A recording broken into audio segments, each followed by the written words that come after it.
If you enjoyed this podcast, please subscribe, like, and share so we can find others like yourself. BitcoinBasicsPodcast.com. In fact, Bitcoin wouldn't work if you couldn't see and validate the other ledgers from the other people on the network. So by design, Bitcoin is public and open. It is decentralized, but it's also distributed, which means there's nothing to hide. Welcome to the Bitcoin Basics Podcast with your host Ferris, that's me, and Gordon from CoinCompass.com, enabling you to safely buy and securely store your Bitcoins. All resources are in the show notes and description, including our full disclaimer. Visit BitcoinBasicsPodcast.com to subscribe and discover other free content. Well, hello everyone. Welcome to another day of Bitcoin Basics Podcast. We are day 15 into our 30-day series, so we're exactly halfway through. The date today is the 6th of April, and I'm Ferris here with Gordon. And Gordon, can you give us the block height and Bitcoin price, please? Sure can. So the block height is 624,645 according to blockstream.info. And the Bitcoin price in USD is $7,049 according to Bitstamp. Thank you, Gordon. And can you tell me what is today's question? What are we tackling?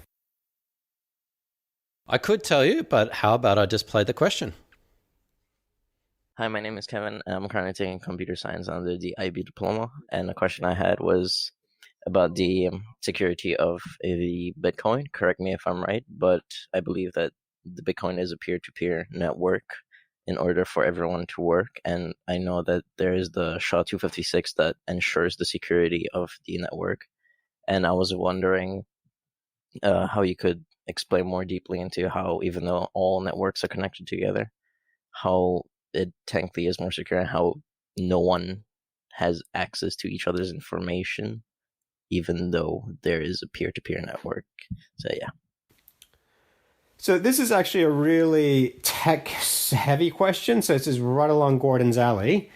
And what we're going to do is separate this question into two parts, and we're going to answer the second part first. So, Gordon, please explain the two key components of this question and why we're going to tackle the second part first.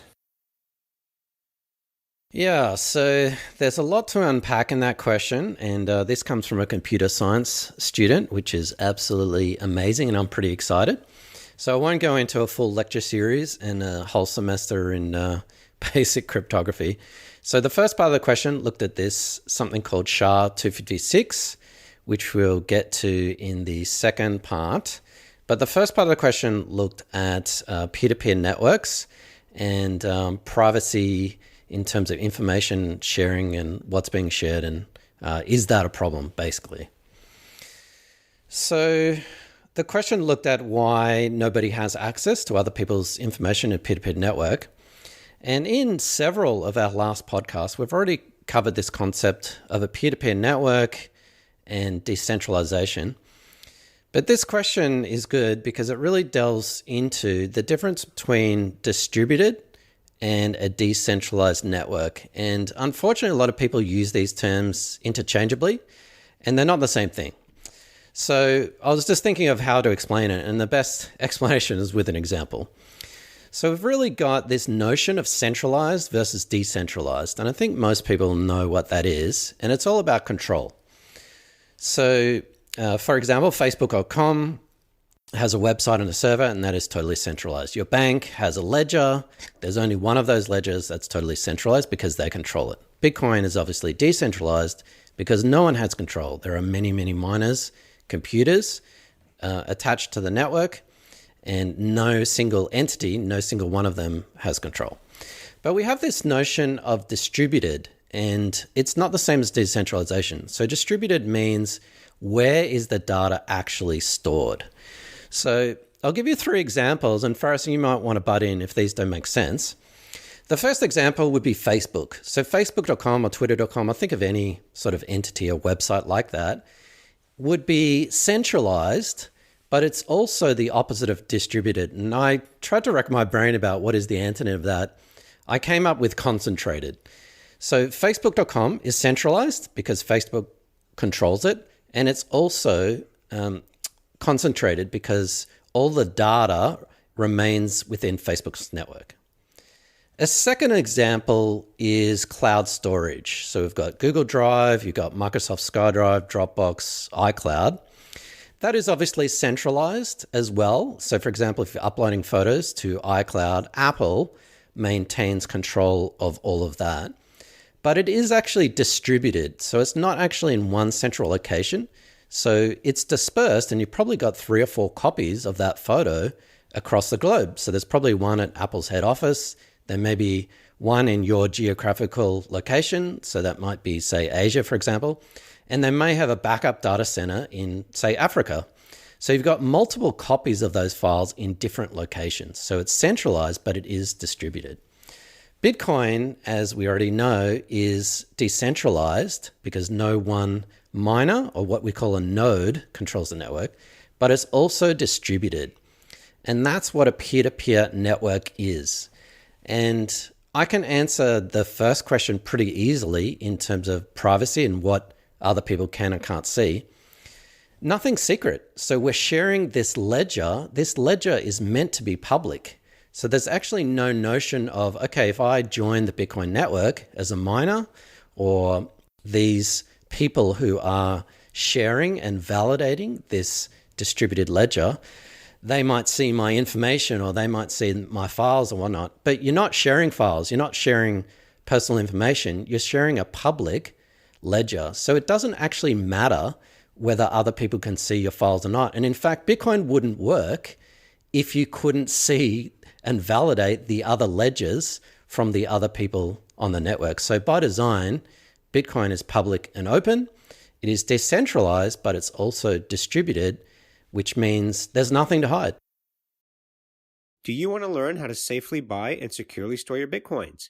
CoinCompass.com is running a free 2-hour webinar on Sunday, 31st of May. To register and for more details, visit CoinCompass.com/webinar. Sorry, Gords. So just a clarification on the example you're giving about Apple. With cloud storage. So my understanding is that when I record things on the cloud, that is basically just being sent across to an Apple computer, a mainframe somewhere in California. What do you mean when you say it could have a backup center in Africa and then somewhere in Asia? Is that an Apple backup center in Africa and in Asia, or is it not Apple affiliated? No, that's Apple's data centers. So Apple will have data centers in Europe, Australasia, North America, South America, Africa.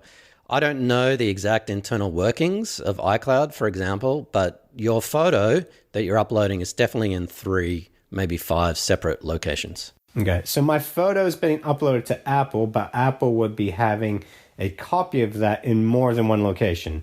So that is still centralized, but distributed. Is that what you're saying? Correct. Yep, correct. Whereas with Bitcoin, it is not centralized, but it is distributed. Well, Bitcoin is decentralized. Yes, no one controls or no one owns that piece of data because it's public. Okay, thank you. Sorry, that was just a clarification I wanted to make there. He's asking, basically, how is it that it can be decentralized, that the blockchain exists, that everyone's confirming it, but you can't see what's in, like you can't see what is in everyone's wallet. So how can you confirm a Bitcoin transaction when you can't see everything in that wallet? That was my understanding of the question. Okay. Well, you don't need to see what's in people's wallets because every single transaction is on this distributed ledger.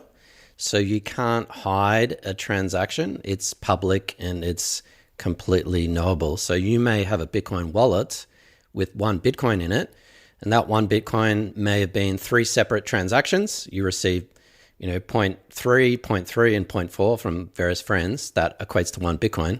Those 3 transactions are on the distributed ledger or the blockchain, which is public and verifiable and everyone's sharing it.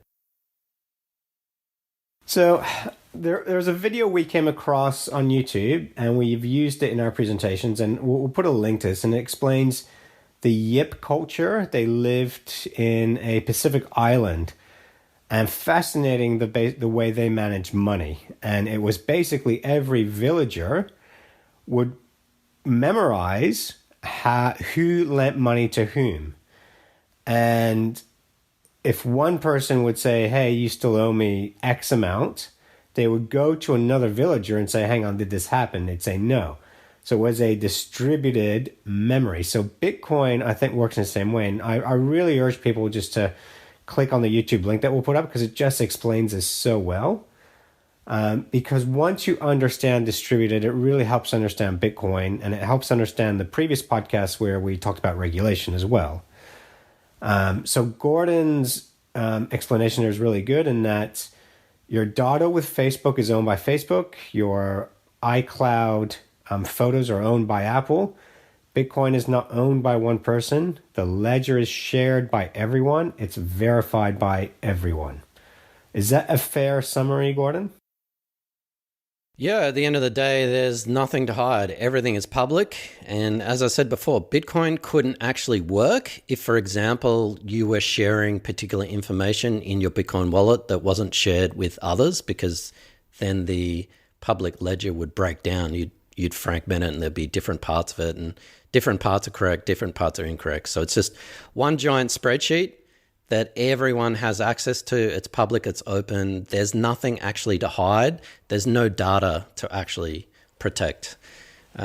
Just as a slight note, when you do join the Bitcoin network as a miner, or what we call these people who validate the every transaction, this distributed ledger, there's no data to hide because everyone's sharing the same thing. But the only thing that possibly people could glean from you, and this question may be about, well, what if I join the Bitcoin network? Someone could, look at my hard drive and my files and stuff like that.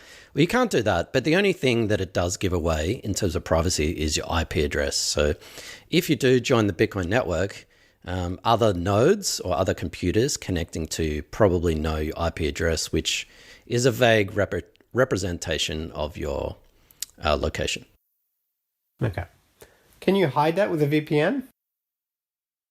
You can. VPN's pretty slow. So what people use is this network called Tor, which basically is an anonymous network. So anyone connecting to your computer and you connect to another computer doesn't really know your IP address. They don't really know where you are. You could be next door. You could be across the other half of the world. That anonymizes your connection. Cool. All right, so we're going to tackle the first part of this question, which is SHA256. But we'll do that as a second podcast, because I know this is meant to be a Bitcoin basics one, and we are getting into some intricate technical details here. So anything to add, Gordon, before we log off for this one and tackle the first half of this question later? No, keep the questions coming. coincompass.com/ask. And you may also find some other interesting things like our free newsletters, video guides, ebooks, and even an upcoming webinar. Yeah, so if you're interested in buying Bitcoin safely and storing it securely, please, we are running a free webinar. It's our first free webinar. They will be charged thereafter. So as Gordon said, go to coincompass.com/webinar. Thanks for watching or listening. Please visit coincompass.com/free to register to our socials and discover other free content. Subscribing, liking, and following helps this content remain ad-free. Until next time.